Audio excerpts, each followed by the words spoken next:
The desert stretches endlessly under a merciless sun. Waves of heat shimmer over the sand, and the horizon seems to bend under the weight of distance. Caravans have crossed these plains for centuries, tracing the faint lines left by ancient trade. Yet in 1260, these dunes bore witness to a movement far more formidable than merchants or nomads.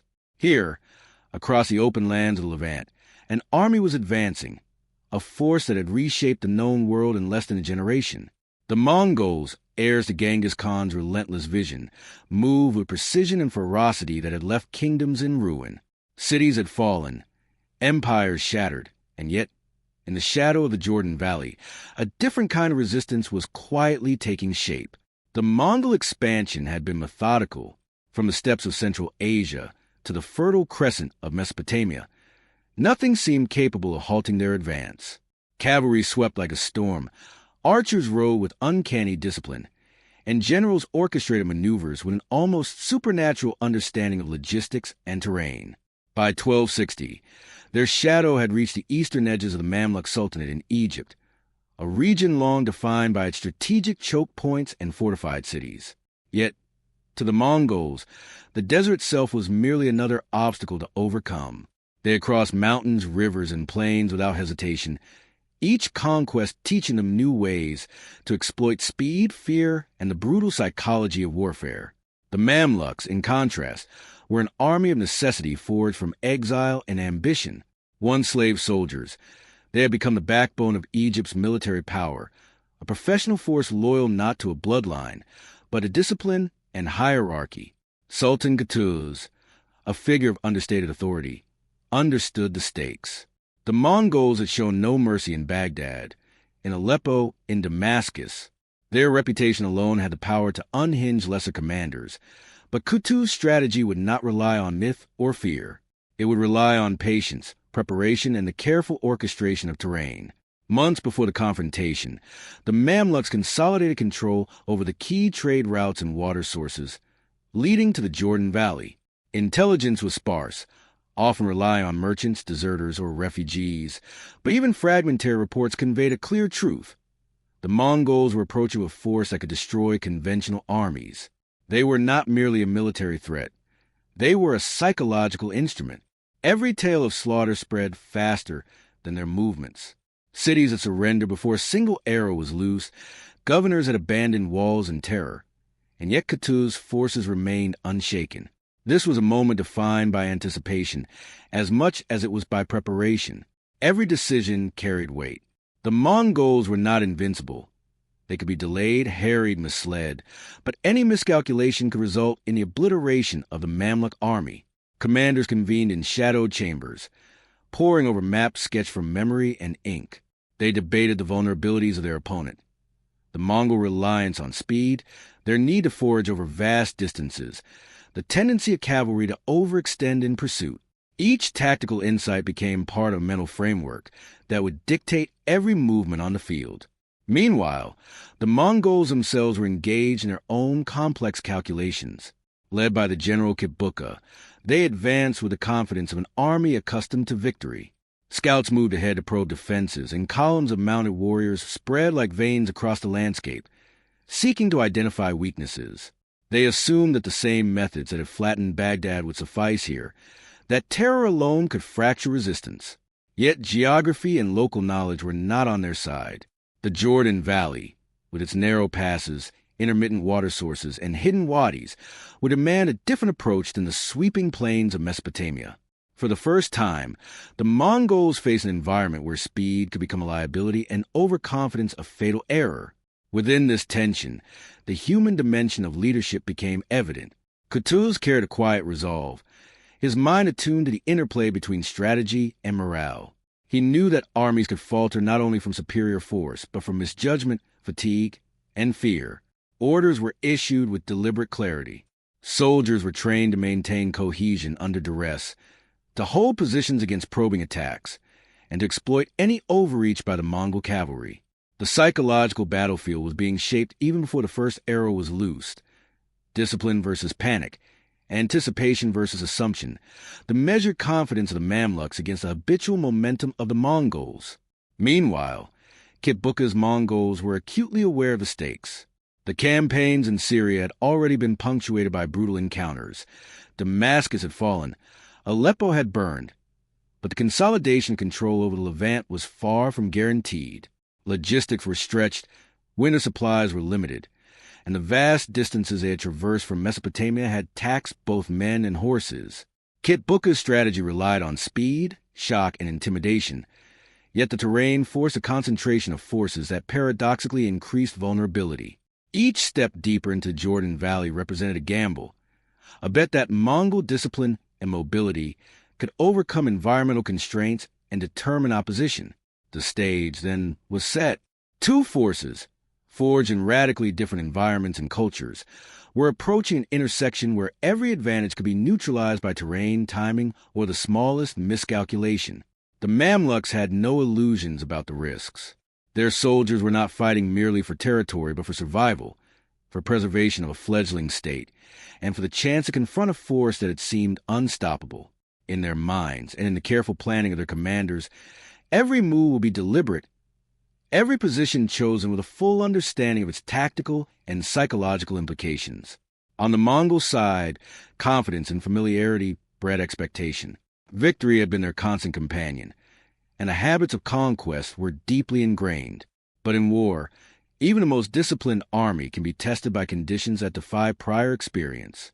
The Jordan Valley's constricted landscape, its subtle rises and depressions, and the unpredictability of local support would challenge assumptions that had served them across Asia. Kitbuka would soon learn that precision, while valuable, could not replace the necessity of intelligence, and that even the most formidable cavalry could be ensnared by preparation and terrain. As the two forces closed, there was a sense of inevitability. Yet inevitability in war is a fragile illusion. In this crucible, minor decisions, where to position scouts, how to manage water supply, how to coordinate units across shifting ground, would magnify into decisive outcomes. The Mongols, masters of the open steppe, were approaching their first true test in the Levant. The Mamluks, disciplined and wary, were poised to exploit every nuance. In this quiet, tense interlude, before the thunder of hooves and the rattle of bows, the real battle was being waged in the minds of generals and soldiers alike. The air over the valley grew tense with anticipation. Sandstorms swept across the dunes, carrying with them the scent of dust and the promise of conflict. Campfires burned in the distance, signaling positions, sending messages and marking presence. Soldiers, both Mongol and Mamluk, sensed the weight of what was to come. The clash was not just a contest of arms, but a collision of strategy, culture, and survival instincts honed over decades. The battlefield would soon be defined not only by courage, but by the invisible threads of preparation, misjudgment, and the capacity to adapt under pressure. And beneath this tension lay a secret, subtle but critical, one that would tip the scales and determine the outcome of confrontation that the world would remember. It was not in the size of the army, nor in the ferocity of its horses, but in understanding the terrain, the psychology of the enemy, and the meticulous orchestration of a strategy that exploited every advantage. That secret, invisible in the moment but decisive in its effect, would unravel the seeming invincibility of the Mongol Horde at Ain Jalut. As dusk approached, the valley settled into an uneasy quiet. Shadows stretched long across the sand, obscuring formations and masking intent. The Mongols advanced with their habitual precision, confident in the inevitability of conquest. The Mamluks, unseen, waited with disciplined patience. In the stillness, the stage was fully set. The final collision between unstoppable force and prepared resolve was imminent. And in that calm before the storm, the foundations of one of history's most significant reversals were quietly being laid. Dawn broke over the Jordan Valley with a faint, golden light, revealing the contours of a landscape both unforgiving and strategic. Low ridges, dry riverbeds, and narrow passes carved the land into natural defensive lines, each feature offering potential advantage or hidden peril. To the approaching Mongol army, the valley might have seemed a wide-open stage for their signature cavalry maneuvers. To the Mamluks, it was a terrain carefully studied, mapped in memory, and chosen to amplify the strength of their forces while constraining the enemy. The Mamluk army, though smaller than the horde they faced, was tightly organized.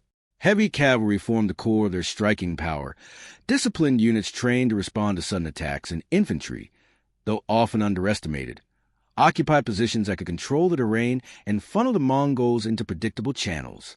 Archers, strategically positioned on ridges and behind low walls of earth, were prepared to disrupt charges and harass flanks. Water sources, scarce in the valley, had been secured. The importance of supply lines, even over a single day's engagement, was well understood. Fatigue and thirst, often overlooked by historians, could decide battles before a sword was drawn. On the Mongol side, Kit Bukka's forces spread across the valley in familiar formations. Cavalrymen, their bows strung and arrows ready, moved in disciplined lines. Scouts probed ahead into the flanks, yet the terrain restricted visibility. Where the desert had allowed infinite maneuver, the Jordan Valley funneled forces into constricted approaches. Kit Bukka relied on momentum and the shock of repeated charges, techniques that had repeatedly shattered armies across the steppes. But here, every advantage could be neutralized by careful positioning and patience. The first engagement was subtle. Mongol scouts reported faint signs of occupation, small camps, and prepared positions, yet initial skirmishes were inconclusive. Arrows streaked across the sand, meeting shields or grazing armor. The Mamluks did not rush to meet the enemy. They allowed the Mongols to probe, to overextend. Every advance by the Mongols created a psychological tension. Their confidence, the product of years of unbroken conquest, was challenged by the patient discipline of men who knew their ground intimately. As the morning progressed, the Mamluk commanders executed a strategy of controlled pressure. Units were rotated, positions were adjusted, and signals coordinated movement across the battlefield. Cavalry that might have appeared isolated to the Mongols was in fact part of a deliberate plan. Feigned retreats, subtle withdrawals, and tactical delays designed to draw Kit Bukka's forces into narrow, vulnerable zones. The Mongols, reading the battlefield to the lens of past experience, interpreted these maneuvers as hesitation. They assumed the Mamluks were weak, ready to be broken by the same relentless charges that had crushed every opponent before. Then, the first real test arrived. Kit Bukka ordered a concentrated assault, heavy cavalry advancing across a low ridge to strike the Mamluk center. Hooves thundered, dust rose in clouds, and arrows rained from both sides. The Mamluks, however, held firm. Spearmen braced behind makeshift breastworks. Archers targeted the flanks of the charging formations, and reserves were ready to exploit any sign of disorder. What appeared to the Mongols as a chaotic resistance was in fact a carefully maintained cohesion. Every movement, every hesitation, was calculated to channel the attackers into zones with terrain, and the defenders' firepower would inflict maximum damage. Psychology played as critical a role as steel. Mongol horses, trained to charge across open plains, struggled with the uneven valley ground. Riders, accustomed to momentum and wide arcs of maneuver, were forced into tighter formations, reducing the effectiveness of their shock tactics. Fatigue began to accumulate. The Mamluk soldiers, though fewer in number, were prepared for this environment. They had rested strategically, hydrated when possible, and adjusted their formations to exploit the limitations imposed by nature itself. The battlefield had become a silent partner, favoring those who understood its contours. Amid this clash, individual leadership decisions became decisive. Commanders on both sides had to interpret rapidly changing conditions under extreme stress. Kit Bukka ordered adjustments to compensate for stalled charges, repositioning units to flank positions he hoped were weak. Kutuz, observing from a ridge, assessed the psychological and tactical state of both his men and the Mongols. He did not overcommit, recognizing that patience could amplify pressure more effectively than reckless aggression. Signals passed swiftly. Soldiers responded with practiced discipline, and the rhythm of battle was dictated as much by observation and decision-making as by arrows or swords. One of the most critical elements was the use of feigned retreats, a tactic that the Mamluks understood better than their enemy. Small detachments would simulate withdrawal under pressure, inviting the Mongols to pursue. Kit Bukka, interpreting these movements through the lens of prior victories, committed forces into areas carefully chosen by Kutuz to funnel them into kill zones. Archers, positioned on ridges, unleashed volleys into dense formations, disrupting cohesion. Cavalry reserves moved to intercept overextended units. turning momentum against the Mongols themselves. In the midst of this confusion and chaos, hallmarks of any battlefield were amplified. Horses, startled by volleys of arrows and sudden charges, balked. Soldiers misinterpreted movements, hesitated at key moments, and some units became momentarily isolated. On the Mongol side, momentum faltered. For the first time in many years, their reputation for invincibility was tested by forces that did not panic, did not scatter, and did not respond predictably. On the Mamluk side, morale surged with each tactical success, yet the danger remained constant. One misstep, one miscommunication, could unravel the entire formation. Water, often a silent but decisive factor, played a role in sustaining the defenders. The Mamluks had secured wells and streams, ensuring that troops and horses could endure long periods of exertion. The Mongols, advancing rapidly through hostile territory, faced the stress of limited access. Heat and exertion compounded the challenges of coordination, and fatigue slowly eroded the advantage of numbers. This was not simply a contest of skill or courage. It was a battle of endurance, logistics, and the ability to exploit natural conditions. As the engagement unfolded, Kitbuka attempted to consolidate his forces for a decisive breakthrough. Columns of cavalry were redirected, reserves brought forward, and arrows loosed in concentrated salvos. Yet each action played into the larger Mamluk strategy. Flanking attacks met prepared countermeasures. Concentrated volleys disrupted charges before momentum could build. The Mamluk command anticipated overcommitment, and the subtle orchestration of positions began to yield results. Mongol units became disorganized, advancing into areas where retreat was limited and counterattacks were imminent. By midday, the battlefield had transformed from open maneuver to a series of calculated traps. Mongol forces, accustomed to dictating the pace of engagements, found themselves responding rather than initiating. The psychological shift was significant. Confidence gave way to caution. Hesitation replaced instinctive aggression. Soldiers who crossed continents without defeat now faced an enemy whose discipline and intimate knowledge of terrain allowed them to dictate terms of engagement. Each failed charge, each disrupted formation, compounded the pressure on Mongol command. And yet, the battle was far from decided. Kitbuka's horde still possessed formidable skill, speed, and ferocity. The Mamluks, despite their advantages, could not afford complacency. The clash of strategy, environment, and human endurance continued to intensify. Every arrow, every clash of steel, every decision made under the sun's relentless glare was shaping the eventual outcome. The secret that would destroy the Mongol horde, discipline, terrain mastery, and psychological manipulation, was being executed quietly, almost invisibly, as the soldiers themselves fought not only the enemy but the environment, exhaustion, and fear. By late afternoon, it became increasingly clear that the Mongols were no longer in control.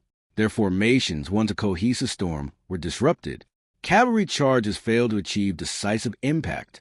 Horses tired, men faltered, and the Mamluks seized fleeting opportunities to push back, envelop, and destabilize. The battlefield had been transformed into a landscape where patience, preparation, and understanding of human and animal behavior outweighed brute force. The Mongol momentum, the same force that had toppled empires, was being methodically ground down. The first day's engagement set the stage for the decisive moments yet to come. Mongol casualties, though not catastrophic, eroded confidence. Mamluk forces, relatively fresh and strategically positioned, maintained cohesion and morale. Both armies had endured a day of testing, but the patterns of collapse were already visible. The horde that had seemed unstoppable now faced limits imposed not by heroism or magic, but by preparation, calculation, and a disciplined execution of a strategy that understood both men and terrain. As the second day of confrontation dawned over the Jordan Valley, the battlefield was a landscape of anticipation and tension. Dust from yesterday's skirmishes hung in the air, and the patterns of movement, the positions of men and horses, were now etched into the minds of commanders on both sides. Kitbuka, accustomed to rapid and decisive engagements, faced a realization that was rare in his experience. This battle would not be decided by speed alone. Momentum had faltered, and the terrain, once considered a mere obstacle, had become an active participant in the struggle. The Mamluks, under Sultan Katu's calm observation, prepared to exploit every advantage. Their feigned retreats had succeeded in drawing Mongol forces into zones where charges were constrained. Archers could concentrate fire, and counterattacks could be decisive. Reserves were poised not for reaction, but for the deliberate encirclement of overextended Mongol columns. Each decision was executed with precision, reflecting not improvisation but foresight, understanding where fear and fatigue could be leveraged to fracture an opponent's cohesion.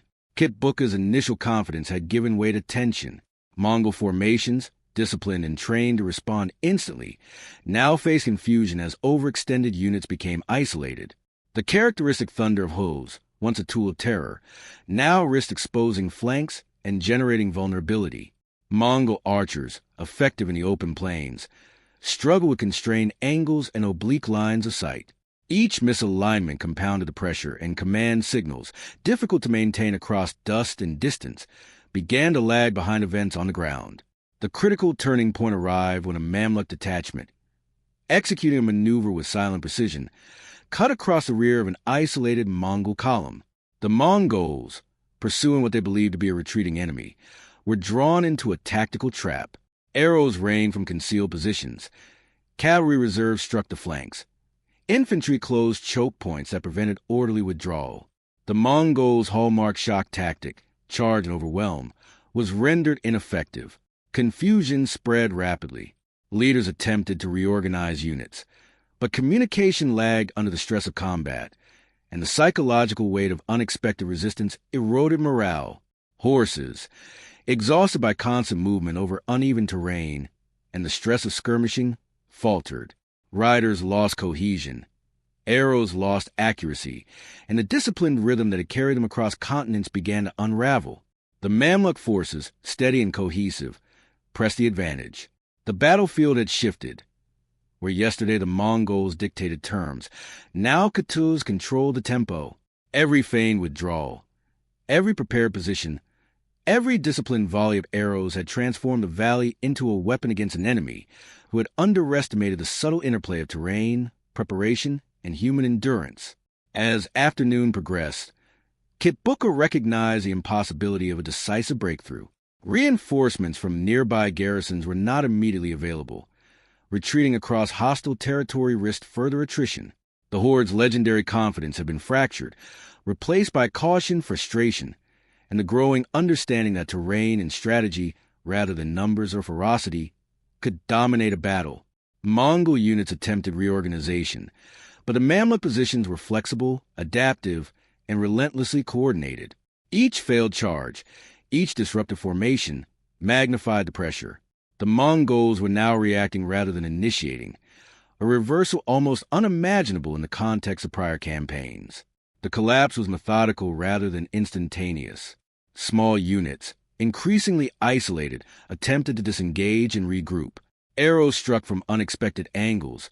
Cavalry intercepted flanks, and the rhythm of retreat became disordered. Kit Bukka attempted to rally his generals, but the geography, the exhaustion of men and horses, and the disciplined Mamluk pressure prevented effective coordination. Panic, subtle at first, spread through portions of the army. Once cohesion falters in a mounted army, recovery is perilous. Horses scatter, formations break, and disciplined soldiers find themselves facing an enemy exploiting every weakness. By evening, the battlefield was a testament to the Mamluk strategy and fragility of even the most formidable force when tested under unaccustomed conditions. Mongol casualties, though moderate compared to past conquests, had strategic consequences far greater than numbers suggest. Morale was shattered. Momentum, the lifeblood of their campaigns, was irretrievably lost. Kit Bukka ordered withdrawal, but the disciplined pressure of the Mamluk army prevented orderly retreat. Units became fragmented, some lost entirely to pursuit, others captured. The horde that had swept across continents without equal was decisively checked. This defeat carried implications far beyond the immediate battlefield.